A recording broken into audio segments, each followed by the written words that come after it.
don't believe that it is dead, but I believe that the way we're doing it needs to be a little bit different. So I like to wind people up and say, like, the main kind of ranking factor nowadays is brand. Essentially, you build good links into pages, you build, oh Jesus, thank you. You build good content around it, and that's literally it. I don't think that's particularly changed. I think the relevance of semantic searches went up quite a bit. I think, Arnout, you're probably going to talk about this in a little bit more detail.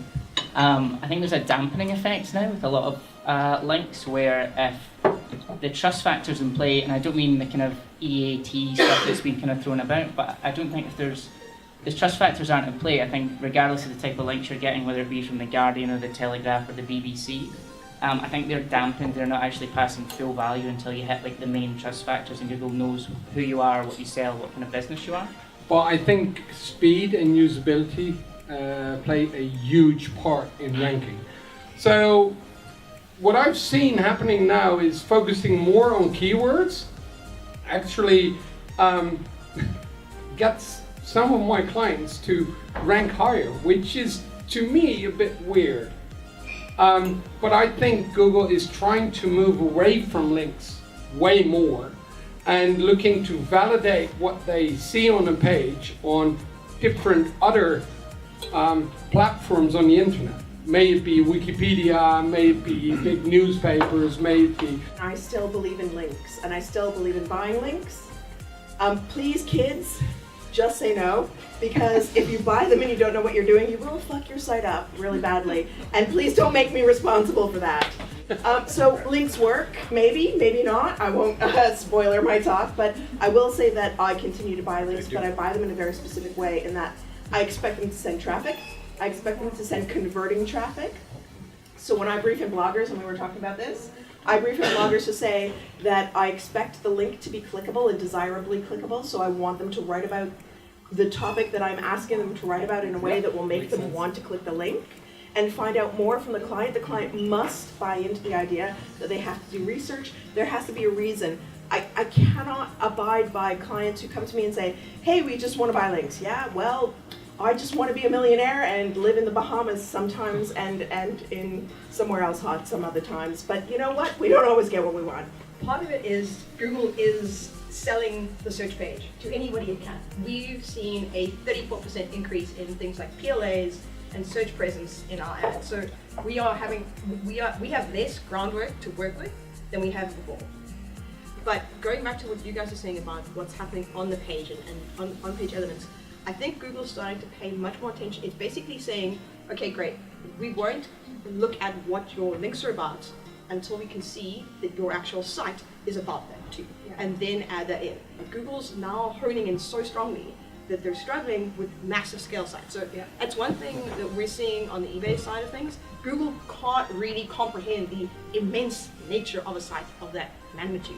And the closer it looks at on-page elements, the harder it is for big sites to be able to compete on an equal footing to every single little site in that same niche. I think the biggest thing with links and brand and all of that is that we're calling them like individual tactics instead of just looking at it as like a bigger piece, which is just we're building trust and we want people to come to our site, and links are a trust signal. If your mate recommends that you should go to a bar opposed to another bar, you're more likely to trust them. It's the exact same principle online. So we have to be really careful that we kind of understand how Google's reporting everything, how Google's looking at everything. It's intent, which is what Arno was talking about quite extensively, over everything else. So basically, we need to play in the way in which Google is reporting, kind of like Google's kind of listing everything. And that's what we need to be in, and I don't think we're in that territory yet. So if we keep thinking of SEO as performance, we're going to keep buying links and we're going to keep doing things directly on page and think that if you change a keyword in a page title and an internal link, you're going to change your business. But you're probably not. So we need to move it and consider SEO on two streams, and that awareness stream I think is going to become more important as we get into 2019. So with Google moving way more into basically answering machine mode with their answer boxes and everything, if you can be that answer, then that is of a huge importance. It's way more than just the impression. It's literally saying, I've read that this is the answer, and that was the brand giving me the answer. We often hear about this spoken in the same sentence as SEO, but I'm wondering whether in 2019 is content king? Are we content people here? Our entire agency strategy for 2019 is just 100% flood the web with content, in particular video content. We work on content only. We use search engine optimization tools to do discovery, mental models, sentiment scoring, language mapping, journey mapping, that sort of thing. We will use it for those sorts of things, but we don't do SEO. We don't do SEO because we think optimizing for the human will do that, and then SEO will Google will do its thing, right? So I know I'm leaving immediately after saying this because I don't want to get shy. The user is the focus. So we were speaking about this in the car. We use keyword research to understand what people are looking for. So in Germany, they search quite differently from in Spain, where they search quite differently from here. So we're looking at the user, we're understanding the user, understanding user needs and understanding user desires, and then delivering the right content at the right time to the right person. We hear all these predictions, so 2019 prediction, well let's talk about a 2020 prediction. So voice search will be 50% of all traffic. Yeah, undoubtedly, yeah, absolutely. But it's not going to take over from your website or your app by any chance, but you need to get ready for it. If you have got an Alexa, it is shit for search. It's absolutely terrible. You try to do any search and it doesn't give you great results. All it does is skills. Yeah. And skills are search. Because now Alexa is associating. I think if you're going to get voice to go to the point where it is where you are with text search, that intent piece that we've been talking about comes in. So rather than Alexa get me gin, which is press button, get stuff, spin machine, you're going to go, I've had a bad day, and Alexa orders you a bottle of wine on delivery service. Voice, in terms of Amazon's skills, if you're an FMCG brand, you should absolutely be doubling down on that. If you're a low consideration purchase, you should completely own that. But search is really complicated. Here's a question: have you ever actually just had a conversation with someone, asking them questions, trying to get a response? This is a human to get to an end goal. It's actually quite difficult, right? So like asking some sort of like AI machine to get you to the right answer, like it depends. Like this is conversational. This is the conversational relationship needs to happen. It's only just beginning to happen. You may think AI is like the solution to everything. It's only machine learning. Some of it's only deep learning, and it's only as smart as the data we feed it, and that's where we're failing. And I think until the people building voice search understand we need to give it proper data, we need to start from the beginning again, it's not actually ever going to be that good. Just a thought. Might Google be trying to get more searches?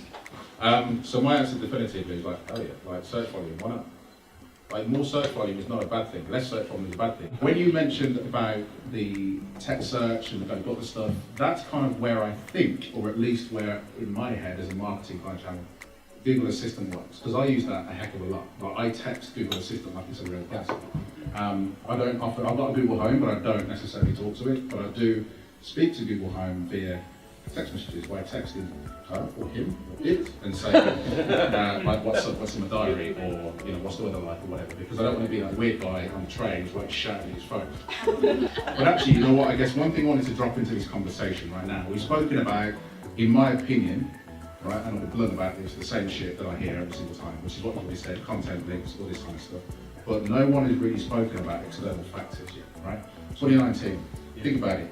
January, we're like, what, 2 weeks in now? We haven't spoken about the rise of DuckDuckGo. We haven't spoken about like Facebook Gate and that kind of going down the shitter. We haven't spoken about the demise of Google Plus and what replaces that, if anything. We haven't spoken about like GDPR and how that could impact things. We haven't spoken about opportunities away from Google. This is all Google, great. No one said Bing yet. I'm the first person tonight to say the word Bing. I honestly think that Bing is ahead of Google in loads of artificial intelligence and machine learning and image recognition things. It's doing something really interesting, especially in the B2B space, because they're merging search data with proper demographic data, which is LinkedIn, and they'll give me possibilities to target and retarget those people based on searches, there's a huge possibility there, and I've been using Bing for the past few years, especially in paid, on my B2B clients because it makes huge sense. But in all fairness, it's still tiny. Not in that segment, but it's still tiny. The problem isn't whether it's good or bad, it's convincing people to switch. From the panel, what should we do as SEOs and SEO teams to get ready and prepare for a recession?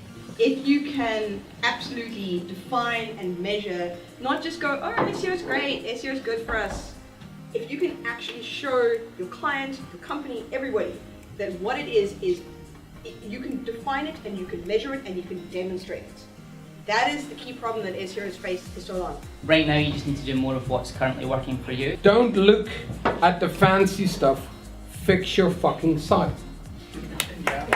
Like, really do it. Whether it's analytics, whether it's conversion, speed, like, just fix the basics. It will gain you more than other stuff. Well, firstly, I mean, you need to know where you are in the SEO world, and people don't do that. They kind of, it's almost if you've got one kind of SEO for all of us. It's rubbish. You know, I do completely different SEO from a smaller website. I don't need to. We get thousands of links every week, so I don't need to do link building. From a Google and or other search engine perspective, work out context. Work out not just what you want to say, but all the context that sits around that. So help Google understand what you want to portray to your audience. If Google doesn't understand what you want to portray to your audience, Google's not going to demonstrate that to your prospective audience. You're going to lose clients, people who can more accurately depict what it is you're trying to sell, convey, whatever it is you're trying to do.